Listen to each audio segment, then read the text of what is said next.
On the Breakfast Club, trying to make me look like a, trying to make me seem like a sucker for love type of dude, and ain't nothing like that. Fredro Starr. I got one on Baby Most. Right, so I land in Cali. I see him in the club. You know, he a little loud. Yo, son, what up, baby? Yo, he that nigga. Yo, yo, who shorty? Yo, stuff it, son. You got that? That's you. Yo, do you? Nah, son, I'm saying that's what you baby. Fredro Starr thought he had seen every kind of chaos until he crossed paths with DMX. DMX was dangerous, man. Like, not dangerous, but he's like, when you around him, he's like, you don't know what's gonna happen. You know what I mean? What began as brotherhood on tour quickly turned into a silent, cutthroat war over style, dominance, and street respect. Tour after tour, cipher after cipher, the tension built like pressure in a boiling pot until DMX decided to settle it the only way he knew how. Publicly, brutally, and with zero hesitation. And let him know ain't nothing sweet over here. And that's it, man. Ain't nothing to talk about, ain't no beef. X know me. You know how to get at me. But this wasn't just some rap beef for show. Behind the scenes, X was dodging real street heat. So when Fred tried to test him, DMX didn't bark back, he bit. You know what I'm saying? Like, you know, it's going front. Oh, son, it's nothing. I mean, yo, hey, baby, it's nothing. You ain't nothing. Meanwhile, he fall in love with you.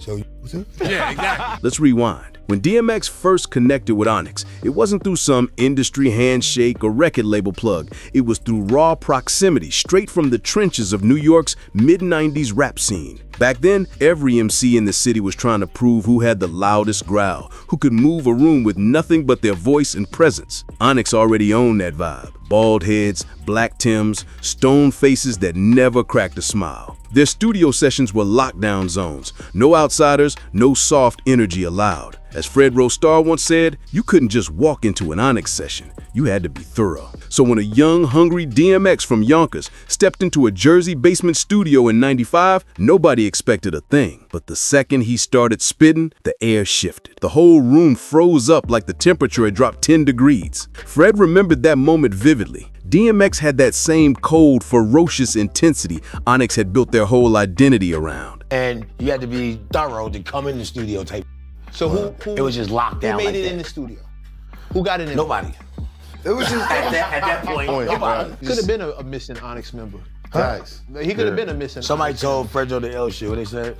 They said DMX is Onyx all together. Sticky Fingers even joked later that DMX could have been the fifth Onyx member. His voice, his rage, his movement in the booth, it wasn't imitation, it was reflection. They were made of the same raw material. But that kind of similarity, it doesn't make friendship easy. It breeds competition. So when they finally teamed up officially in 1998 for Shut 'Em Down, both squads came in fully armed and ready. Onyx were veterans, battle-tested from the early Def Jam grind. DMX was the new alpha, fresh off It's Dark and Hell Is Hot, blazing with adrenaline and street hunger. When they linked up again in that studio, there was no small talk, just beats, smoke, and raw tension. Fredro later admitted he knew exactly what kind of track they were about to make. Not a collaboration, a sparring match. Every verse hit like a punch. Every bar carried weight and aggression. When Shut 'Em Down dropped, it wasn't just music, it was a collision. Two heavy forces that should have canceled each other out somehow amplified one another instead. The energy was electric, pure, unfiltered aggression that spilled over into the Survival of the Illest tour. On stage, you could feel it. Not open hostility, but that tight wire respect between two men who recognized their reflection in each other. Fred once said, when you were around X, you never knew what was going to happen. And he wasn't exaggerating. One minute DMX would be backstage praying with the crew, the next he'd be outside revving a tour bus like he was ready to drive it through the crowd. Every stage, DMX driving tour buses. How you gonna say Rest in driving peace the to X. tour bus? This driving the tour bus. Nobody feared him, they just stayed alert because X carried that unpredictable spark that could flip the whole vibe in seconds. Still, underneath all that fire, there was a real bond. Fred and DMX went born fighters, men who led with heart before logic, who found peace in competition. On tour, they'd hit push-ups in hotel lobbies, crack jokes, one-up each other in everything they did. It wasn't fake unity. It was mutual respect, forged in pure chaos and brotherhood. When the tour wrapped, that raw energy didn't just fade, it lingered like smoke after a fire. Fredro Starr. I got one on Baby Most. Right, so I land in Cali. I see him in the club. You know, he a little loud. Yo, son, what up, baby? Yo, he that nigga. Yo, Yo, who shorty? Yo, stuffing, son, you got that? That's you. Say, yo, do you? Nah, son, I'm saying that's what you baby stuffing. DMX and Fredro Starr weren't best friends, but they were brothers in spirit, both wired with that same hunger to dominate every space they entered. Fans picked up on it too. Every time they performed Shut 'Em Down live, you could feel a tension crackle through the crowd. Not hostility, but pure electricity, like something could explode at any second. And she spoke very little English. She wasn't even a citizen. But, you know, thanks to the baby, now she's a citizen. Yeah, good for you. Yeah. God bless Helping America. women all over the world. God bless America. Yeah, yeah. Behind the curtain, though, there was a mutual code. Both camps knew the unwritten laws of hardcore rap: loyalty, authenticity, and survival. DMX always showed Onyx love, even when the industry tried to stir things up between them. For a while, that respect held strong, but underneath, that same fire that made them click was the same heat that made their bond fragile. See, with men like that, men who built their names on dominance and pride. When DMX came out, everyone said, man, he's a copy version of Onyx. Friendship always came with an expiration date. The moment things got personal, all that brotherhood could flip into rivalry overnight. You could trace their fallout to a diss or a radio jab, but the real tension started way before fans ever heard a thing. Almost 10 years before the public 2012 blow-up, something quiet and personal had already cracked the trust between DMX and Fredro Starr, two men who once called each other brothers. It went down around 2002 when DMX was deep in his Hollywood wave, shooting movies and living wild. Fred was still one of his closest allies in the game. One night out, just a casual event, ended up being the first fracture in what once seemed unbreakable. Fred brought a woman to that premiere, someone he later described as a shorty, just another groupie rolling through the night. In his own words, Fred even gave X the nod, told him, "That's you, son." In street talk, that's a pass, a friendly go-ahead. But when DMX was involved, things never stayed that simple. Years later, X hit the Breakfast Club and retold the story like it was a stand-up skit. He made it sound like Fred was the jealous homie catching feelings, claiming Fred kept calling and texting the woman all night, asking if she was still with him. Your man X on the Breakfast Club trying to make me look like trying to make me seem like a sucker for love type of dude, and ain't nothing like that, you know what I'm saying? Then X took it further. He said the woman got pregnant, and according to him, she barely spoke English, wasn't a citizen, and supposedly got citizenship because of the baby. X know me, you know how to get at me, call me, man. That's what you gotta do. But ain't no games over here, man. It was messy, loud, and way too public. A story that should have stayed buried. For Fredro, hearing that live on air wasn't funny, it was betrayal. In his own retelling, he said, "Everybody laughing, everybody thinks it's a joke, but when my name came up, I didn't take it as a joke." No written nothing, no Blackberries, no iPhones, none of that. We don't do that over here, so check this out.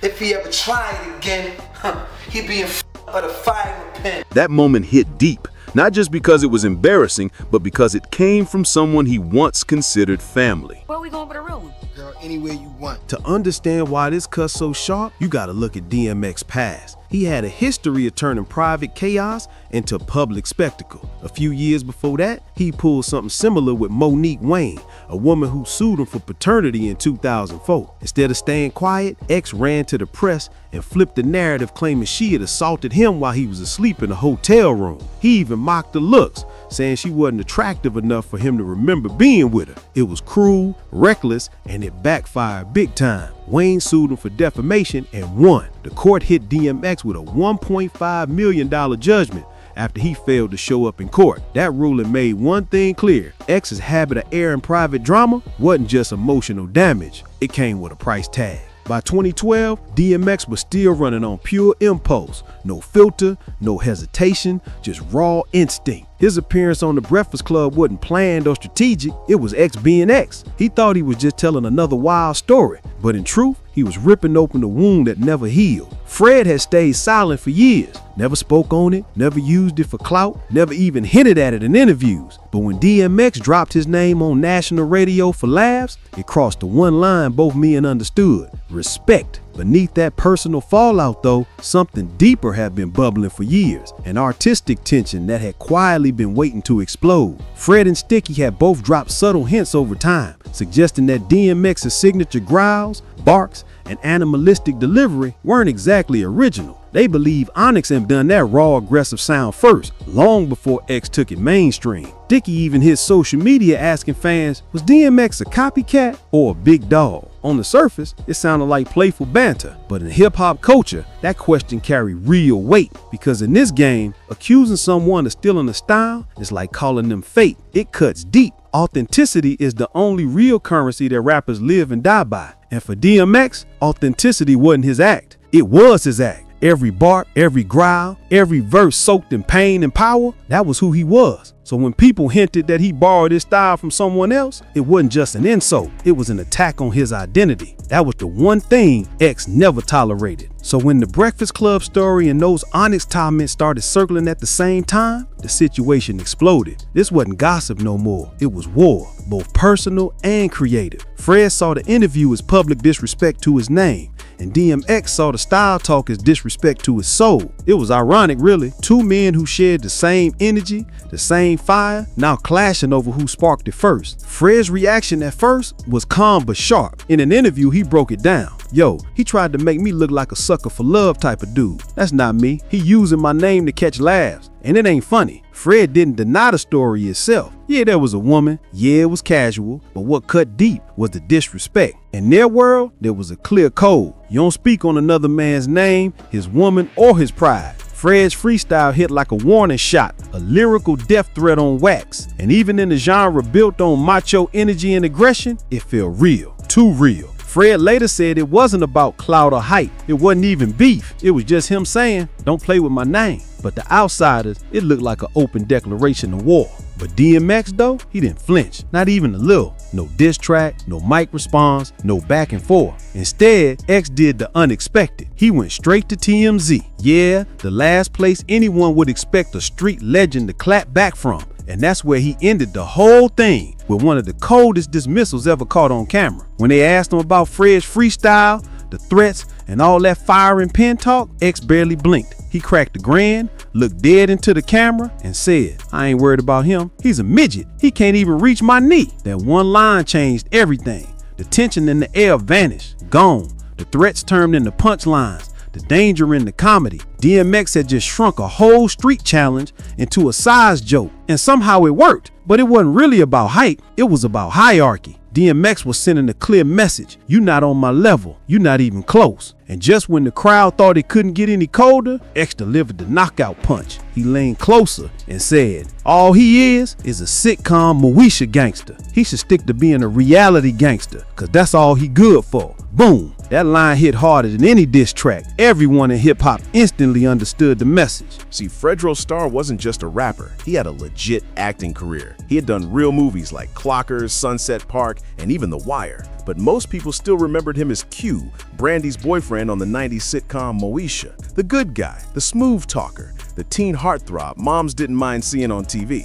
DMX took that clean, polished image and flipped it right on its head. He turned Moesha gangster into the ultimate insult. Suddenly, every threat Fred had spit started sounding like a script, like he was acting tough instead of being tough. The sting of that insult came from the truth behind it, and in hip-hop, truth hits harder than bullets. Commentators caught it fast. One radio host even said, that name might stick, and it did. The same streets that once saw Onyx as pit bulls and Timbs now looked at Fred like an actor playing gangster for the camera. DMX didn't need to threaten him, he just laughed him out of the conversation. It was psychological warfare at its sharpest. Fredro used aggression, but DMX used humiliation. And that's what made X so dangerous. He didn't just bark loud, he made you feel small with nothing but words. And what made that silence even scarier? Everyone knew DMX wasn't bluffing. His life was surrounded by people who really lived that life, people who didn't talk, they acted. So when he brushed it off with a smile, it wasn't weakness,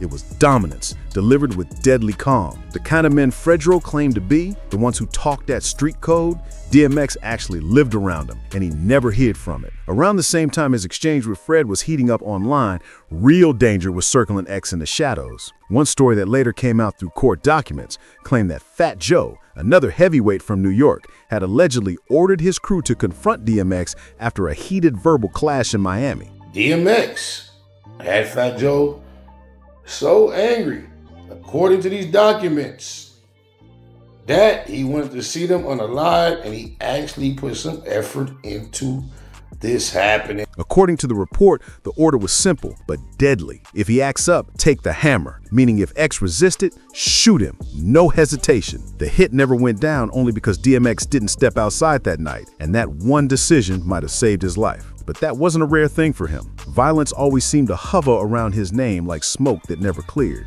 Years later, Fat Joe himself told another wild story, this time from overseas. He said he and DMX were once held by a local warlord in Angola named Ruo, a man so feared that hotel staff wouldn't even look him in the eye. Imagine that. DMX, already fighting chaos at home, now caught in a real-life hostage situation halfway across the world, dealing with a man responsible for actual bloodshed. He said, this guy just kidnapped DMX too. This guy kidnapped people. You were a scary guy. I said, I'm figuring it out. He said, you call this number at any time. We'll come pick you up at the parking. That was the kind of world DMX was walking through daily. For him, gun talk wasn't entertainment. It was background noise. So when Fredro Starr went online rapping about firing pins and crying friends at funerals, DMX didn't even blink. Compared to what he'd lived through, lawsuits, death threats, abductions, that YouTube freestyle wasn't danger, it was an annoyance. So DMX laughed. He hit him with the midget jab, dropped the Moesha gangster line, and walked off without breaking a sweat. Across message boards, early blogs, and those old school YouTube comment sections, fans went wild. Everyone had a side. Some said Fredro brought real rap back, that raw, unfiltered Onyx energy from the 90s. Others said DMX ended the whole thing with just one line, sitcom Moesha. That phrase spread fast. Before memes even had names, it became one. Internet ran with it, and suddenly, Fred wasn't feared anymore, he was being laughed at. Fredro tried to keep his composure in interviews, but you could see it. He was heated, trying to explain, trying to flip the narrative,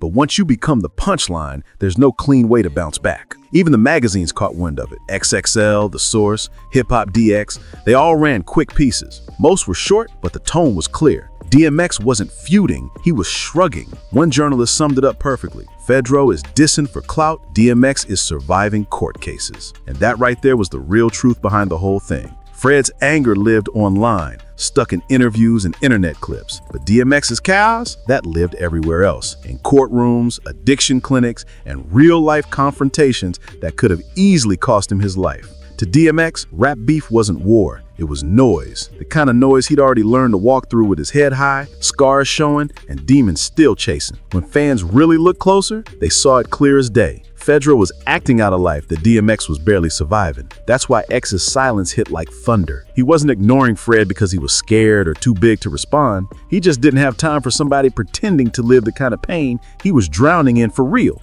Behind the scenes, the rest of Onyx tried to cool things down. In later interviews, both Sticky Fingers and Fredro called DMX family. They said he was unpredictable, full of fire, but never fake. Sticky even told stories from those early Def Jam tours, how they shared buses, hotels, sometimes even rooms just to save money. He said the label made it look like a family for promo, but behind the scenes, it actually was one. They fought, argued, competed, but it was always love underneath. Still, at that time, Fred couldn't back down in public. He had already said too much on camera and had to stand by his words. But even then, his tone started to shift. You could hear the heat cooling off. The anger had burned down the pride. He didn't hate DMX.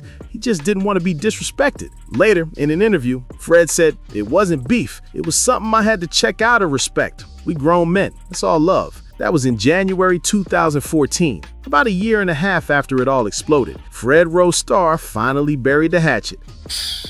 DMX was dangerous, man.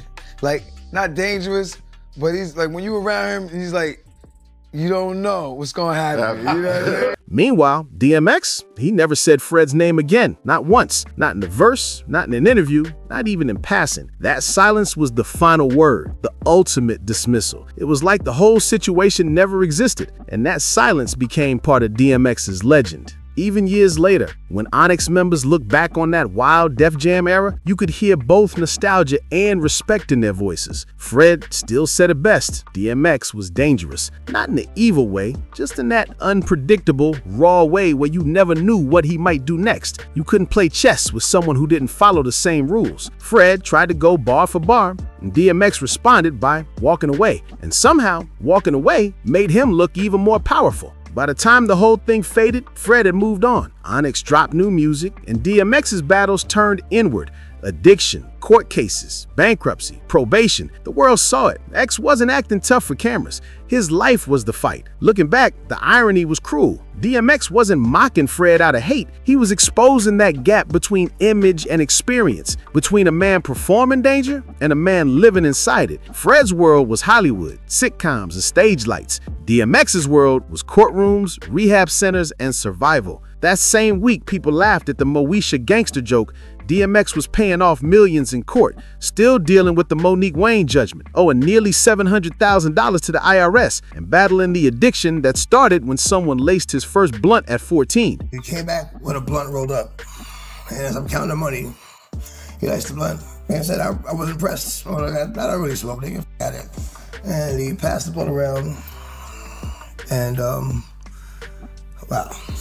So when people called him a reality gangster, it wasn't an insult. It was the truth. His life was the reality. Fans could see that contrast. And that's why when Fred later said there was no beef, people respected it. They both had said what they needed to say, but only one man's silence carried the weight of everything he'd been through. DMX never needed a closing statement. His life had already said enough. Years after the tension, Fred started sitting down for long-form interviews, and you could hear the shift. The bitterness was gone, replaced with gratitude. He told stories that made him smile again. One that stood out was about the late 1990s when Onyx moved out to Jersey, but spent so much time in Harlem that people thought they were from there. One day, they heard DMX was shooting the Rough Riders Anthem video just a few blocks away. Without hesitation, they pulled up, jumped out the Jeep, and joined the madness. DMX handed them Rough Rider shirts, and next thing you know, Onyx was standing on top of the truck in one of the most iconic rap videos of that entire era. Fred smiled telling that story. He said that day wasn't business. It wasn't competition. It was hip-hop, pure and loud. We was just showing love. And DMX, he received it the same way. Hard Knock Life tour, then the Rough Rider tour.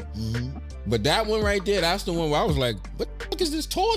Like, I want to go to one of these shows. That's the side people forget, the love under the fire. Fred and DMX hung out often after that, connected by that same unfiltered energy. And looking back now, it all makes sense. DMX wasn't just another rapper. He was a force of nature, the kind of person who could walk into a room and change the air itself. Sticky Fingers once said it perfectly. When DMX showed up, the air got thicker, heavier, alive. He didn't need bodyguards, cameras, or flash. Fred said DMX would pull up to video sets alone, just him and his dog. No driver, no hype. He'd stay all day, no complaints. That said more about his character than any lyric ever could. When DMX passed away in April 2021, the world stopped for a moment. Only 50 years old, a heart attack tied to years of pain and addiction took one of hip-hop's rawest voices from us. The shock hit deep.